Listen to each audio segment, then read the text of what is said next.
trong bàn ấy hơi chưa chẹt thả lục nè ai từ tuột bàn chưa chẹt thả nâng xạ sầm chưa chẹt thả nâng ai từ ruột sầm rạp lục nè bận tọa máu bật này rọt ngày mùi ngày pi bay nị tì hơi sầm lăng mưa thả ta ở với đàn lục nè trong bàn hơi mẹ rầm xôm pra rầm đàn lục nè từ tuột bàn phụ vì hơi chinh pin nâng máu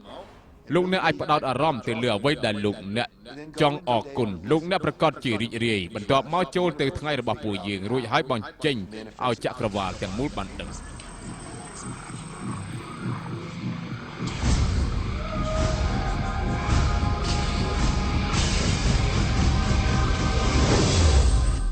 ลูกเนี่ยดังเตะอัดกำบังคือจิกาพลาโดจีวิตปิดระบบขยมปีพลุกขยมบานดังกระไดในขนมครูซาได้ป้าระบบขยมกอดเมียนกำเนิดเอาไว้จะเมียนกอดโยธาเนี่ยเมียนคือเชียกัมพูนมนุษย์ได้โจจัดกินประวันเนี่ยกลุ่มนี้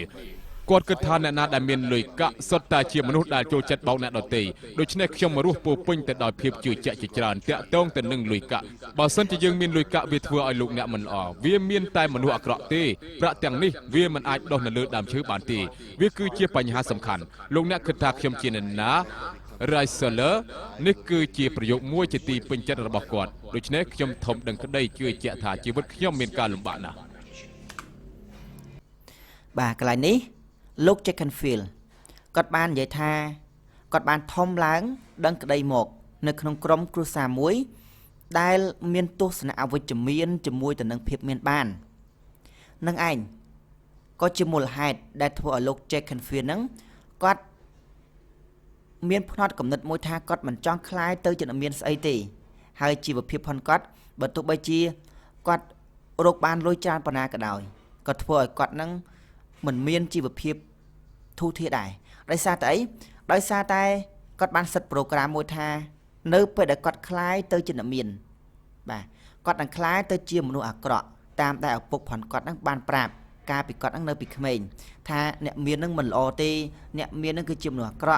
ให้ดำใบคล้ายเตยจินเมียนเตยบ้านเวทต่อแต่ยืนนั่งจิจอนเนี่ยดัดตีบ่ในใจร่วมคือกระไรนั่งจองอย่าท่าเนี่ยเมียนคือมันเมียนเจียมมนุษย์โอตีให้มาอย่างเป็นเตี้ยเราไปได้กอดสมลุยปกผ่อนก่อนมาดองปกระบอกกอดนั่งแต่ใหญ่ท่าไอ้กระถ่ายเยอะนั่งเจียมหาสัตไทยกระถ่ายเยอะนั่งอาจุบลุยบ้านเนี่ยจังประโยคต่างอ้อนั่งทั่วเอาลูกเจคันเฟียนั่งกอดเมียนสเปียบดอกจอบในกระไรนั่งไอ้จังชีวิตพรกอดบรรทุกใบจีคำปรังปนากระดอยก็วิอัดเมียนปนลือไอ้ได้โปรกอดบ้านสัตโปรแกรมตั้งปิดไม่หมกมาเลยบ่าเป็นการลำบากนะเปิดขยมทัวร์การจมวยสตูนก้อนใหญ่ถากขยมจังเอาลูกบังการกรุ๊ปบำนองมวยให้เติร์แต่ทัวร์เอาสำหรับบานโดยซาทัวร์เอาจัดระบบขยมรำพึบให้ลูกเนี่ยอาจดังบานลูตราแต่ขยมกระดัดบ่าให้กลายนี้กอดบ้านจะจบจมวยนั่งลูกสตูนนักบ้านใหญ่ท่าบ่าสันใจจังพลับโดจีบเพียบบ่าปีมัดชมปีเนี่ยกรอนั่งเอาคล้ายเตยจินเมียนจึงนั่งซูมไอ้จับดามพลับโดปีอารมณ์ลังเตยเมียนในท่าปีมุนลูกเจคันเฟียนังกอดไม่อารมณ์เอาไว้จะเมียนจะมวยแต่นังเนี่ยเมียนจังปตาปีกอดใจคนนี้ให้ลูกบ่าสโตนนั่งกอดบ้านดังท่าอ๋อเจคันเฟียชบ้าจีเมียนกาปะปอรำนามวยการเอาปีเขมรเนี่ยจังตุกกอดดังท่าป้าเจมอกปีเรื่องได้ปกมาได้พอนกอดนังเมียนตัวสนะเอาไว้จะเมียนจะมวยนังเนี่ยเมียนนังหายบ้านจังให้บ้านจีกอดใหญ่ท่าสมัยเจคันเฟียไอ้นังพลับโดอารมณ์จะมุนสันบ่าพลับดูอารมณ์ปีอารมณ์มันหล่อแต่เจ้าอารมณ์หล่อจะมันสั่นหายจำกัดบ่ากัดกู้แต่ตรงจะมันหนึ่งโกได้ประทานเตียดด้านลูกเนี่ยอาจสำหรับบำนองประกอบนี่ในปีนู้ขยมกอบานรกกำไรประมาณ$1,000ในขนมบุชนำให้ในปีนู้ได้ลูกเนี่ยจังบานเอาไว้ไม่ยั้งได้มีนกาวเวงบานโดยเฉพาะขยมก้อนยีธาตั้งแต่รกไอ้บ้าน$1,000ในขนมบุชนำให้ขยมก้อนมันดังทาขยมอาจฝืนบานได้ขยมอดมีนจุดตะซากขยมอดมีนสมัติภิบปนใต้ขยมในยีธาขยมตั้งแต่ประกาศขยมตั้งแต่จืดเจาะขยมตั้งแต่ฝืนเอาด้วยจิกาปิดให้หนึ่งฝืนเอาบ้านขยมก็อาจฝืนบานแมนมีจำนวนมวยได้กอดเกิดถากขยมบ่าให้ประตมาเทียด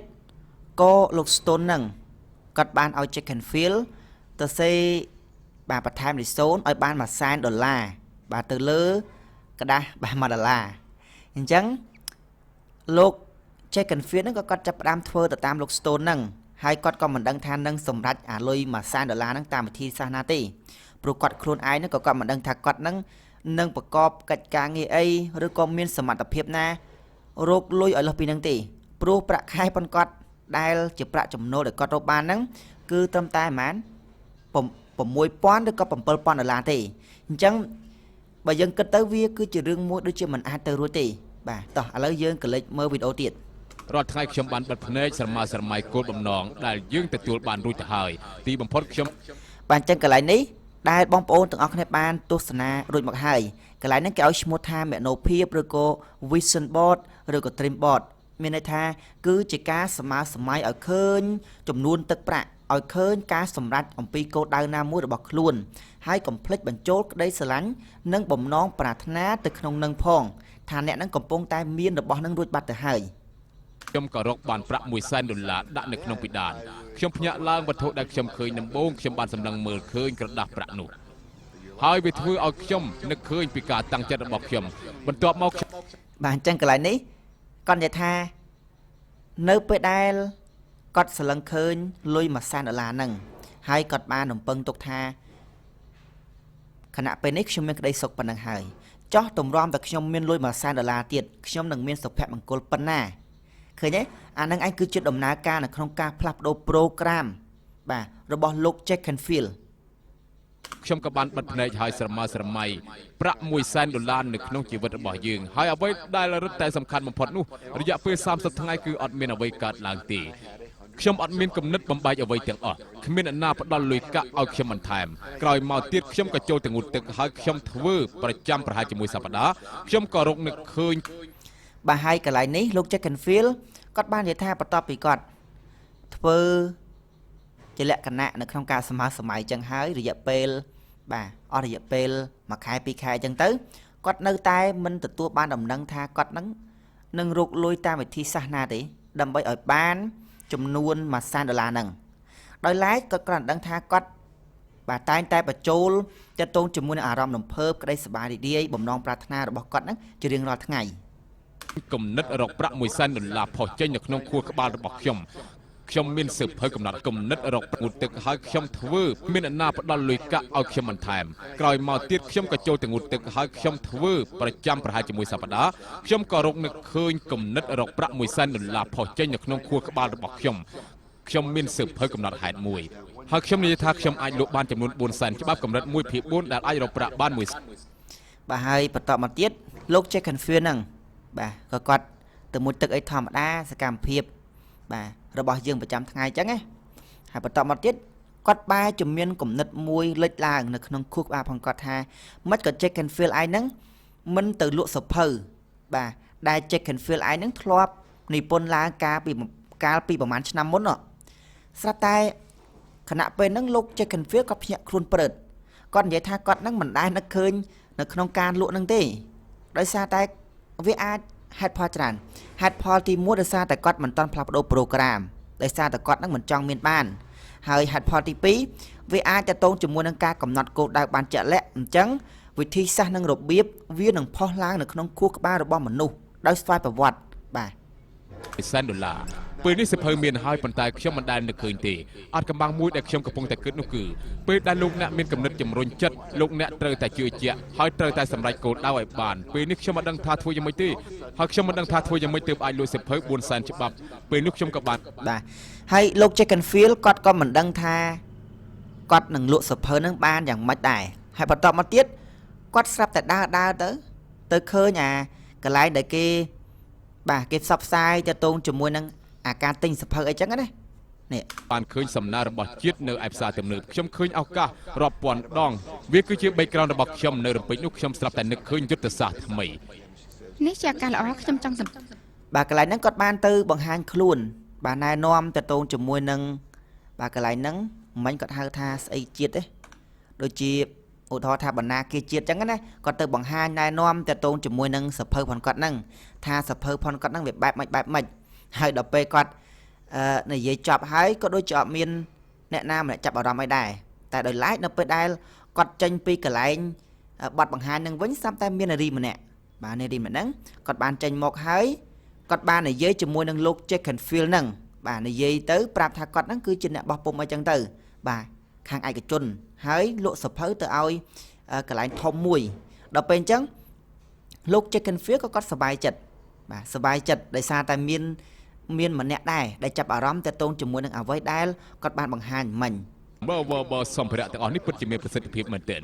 នៅពេលសេចក្តីប្រកាសមកសិភៅរបស់យើងក៏ចាប់ផ្ដើមដំណើរការលក់ប៉ុន្តែចំណុចដែលខ្ញុំចង់បានជីវិតរបស់ខ្ញុំចាប់អារម្មណ៍នឹងព្រឹត្តិការណ៍ទាំងអស់នេះរួមទាំងបុគ្គលម្នាក់នេះធ្វើឲ្យរឿងវែងឆ្ងាយធ្វើឲ្យខ្លាចទៅជារឿងខ្លីនៅក្នុងឆ្នាំនោះខ្ញុំបានរកប្រាក់